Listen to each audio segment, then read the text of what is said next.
Muy buenos días, tengan todos ustedes. Bienvenidos a su clase de biología contemporánea y en esta clase veremos la respiración celular y el ciclo de Krebs. Para comenzar, la respiración celular se define como la degradación de compuestos orgánicos por oxidación hasta convertirse en sustancias inorgánicas, proceso que proporciona energía aprovechable por la célula. La respiración se divide tanto en respiración aerobia, que ocurre en presencia de oxígeno, y en respiración anaerobia, que ocurre en ausencia de oxígeno. La respiración puede equipararse a la combustión en el sentido de que ocurre una quema de combustible, en este caso de glucosa, como lo veremos enseguida. Para nosotros obtener una combustión necesitamos oxígeno, un combustible y una energía, una chispa que inicie la quema del combustible y en este caso vamos a sustituir el combustible por compuestos orgánicos que pueden ser carbohidratos, proteínas o ácidos grasos, y la energía de activación la vamos a sustituir por la actividad que realizan las enzimas en el organismo. En primer lugar, pues el oxígeno que obtienen las células es por medio de la respiración, es decir, cuando el organismo inhala, recibe una cantidad de aire. Este aire llega directamente a los pulmones, de los pulmones se dirige a los alvéolos y en los alvéolos ocurre un intercambio gaseoso entre las moléculas de hemoglobina que están en los glóbulos rojos, que contienen dióxido de carbono, el cual es liberado y capta las moléculas de oxígeno que fueron inhaladas por la respiración, por la inhalación de aire. Bien, el oxígeno es transportado por el sistema circulatorio y llega a nuestras células y es atravesado, como lo podemos ver aquí, atraviesa la membrana fosfolipídica por medio de la difusión simple. El oxígeno es una molécula muy pequeña y atraviesa con facilidad las células. Bien, el oxígeno entonces llega de las células, atraviesa esta membrana y llega directamente a la mitocondria. El combustible para llevar a cabo esta degradación de estos compuestos, como ya mencionamos, son carbohidratos, son grasas y son proteínas. Sin embargo, las moléculas que se usan como energía principal son los carbohidratos. En este caso nos vamos a centrar en la glucosa, que puede ser obtenida por medio de frutas, por medio de degradación de polisacáridos, almidones, y también cuando no se dispone de alimento suficiente en el momento, el organismo tiene un reservorio de glucógeno almacenado alrededor del hígado que también es aprovechado. El glucógeno es segmentado en moléculas de glucosa y estas son las que proporcionan energía a la célula. Esta glucosa puede ser absorbida por medio de los intestinos y llega al sistema circulatorio, o del hígado también pasa al sistema circulatorio, por lo cual la glucosa en la sangre también se distribuye por medio del sistema circulatorio. La glucosa tiene que entrar en la célula, tiene que atravesar la membrana fosfolipídica.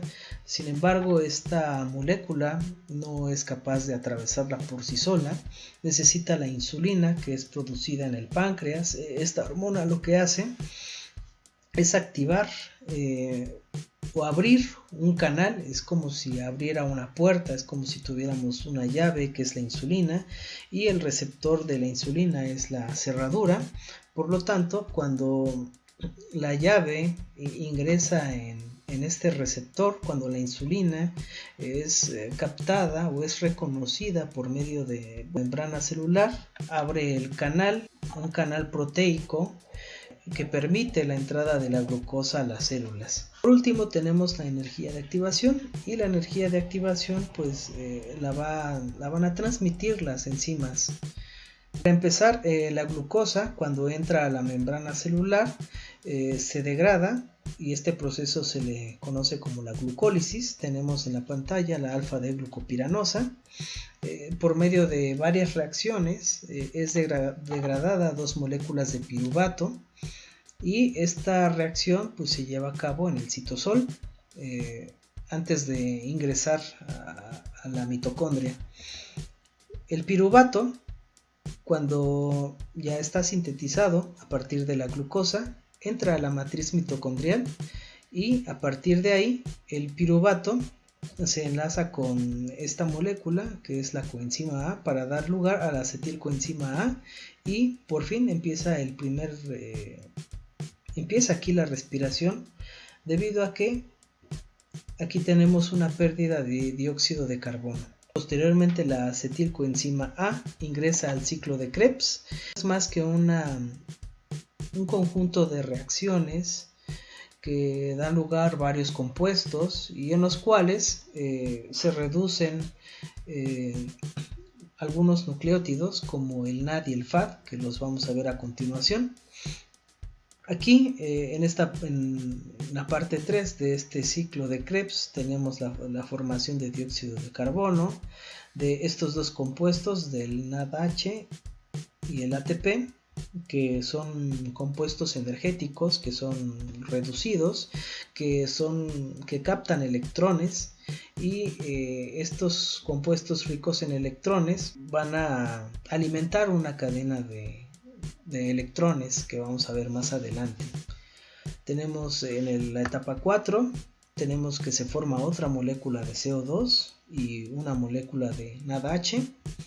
En esta parte se forma una molécula de FADH, esto lo tienen en su libro de texto si lo quieren consultar, y finalmente tenemos otra molécula de NADH en el paso 8. Bien, el ciclo de Krebs lo que hace es transportar estos electrones del piruvato por medio de todos estos compuestos y libera CO2 al cuerpo, al exterior de la célula, que posteriormente es eliminado por la exhalación finalmente. Ya que tenemos esta serie de compuestos reducidos, los compuestos se van a dirigir a la membrana mitocondrial interna y van a descargar todos estos electrones en la cadena de transporte de electrones.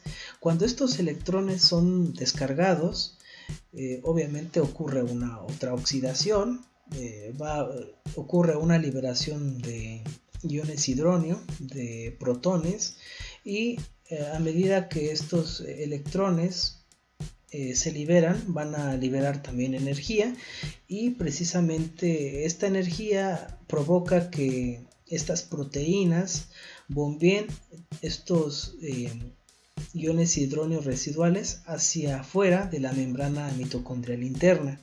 Por lo tanto, cada vez que se descargan estos electrones, aumentará la concentración de iones hidronio por fuera de esta membrana. Bien, tanto el NAD como el FAD, que son compuestos ricos en electrones, perderán electrones y aumentarán la concentración de iones hidronio por fuera de la membrana.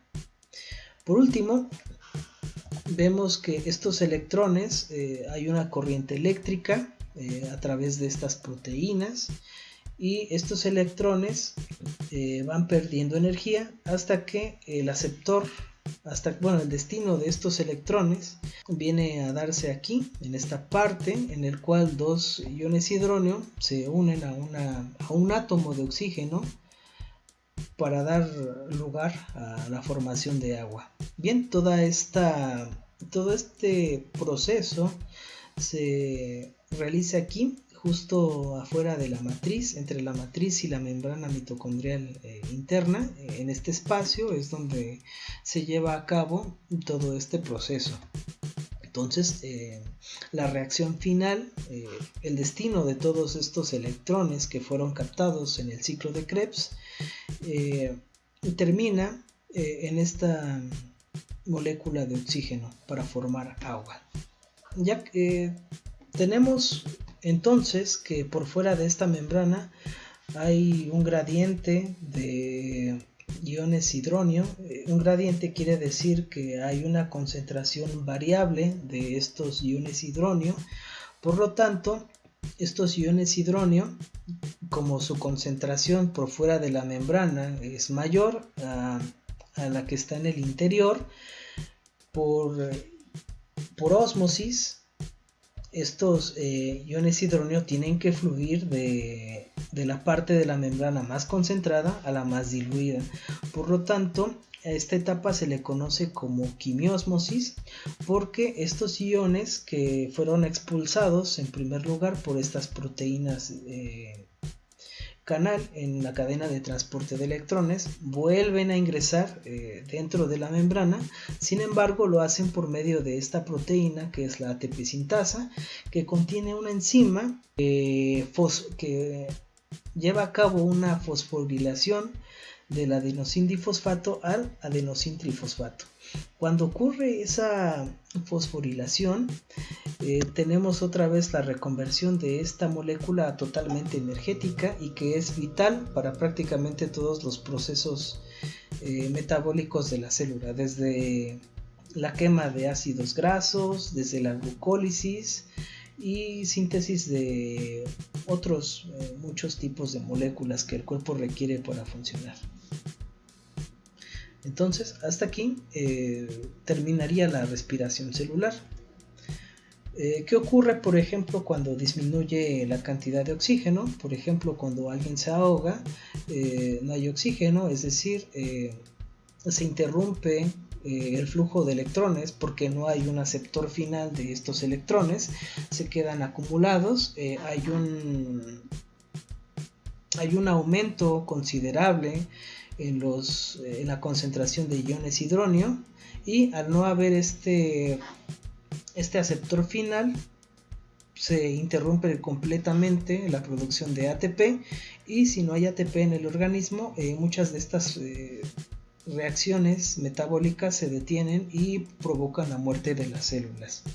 Por ejemplo, un alto consumo de cianuro de sodio accidental podría provocar, o provoca más bien, que este cianuro se impida que la proteína de ATP sintasa en el proceso de quimiósmosis también se vea completamente detenido.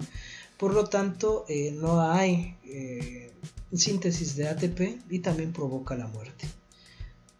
Bien, pues esto sería todo por el día de hoy. Muchas gracias por ver este tema, y por favor contesten la actividad que se encuentra en la plataforma. Me dio mucho gusto de estar con ustedes. Saludos.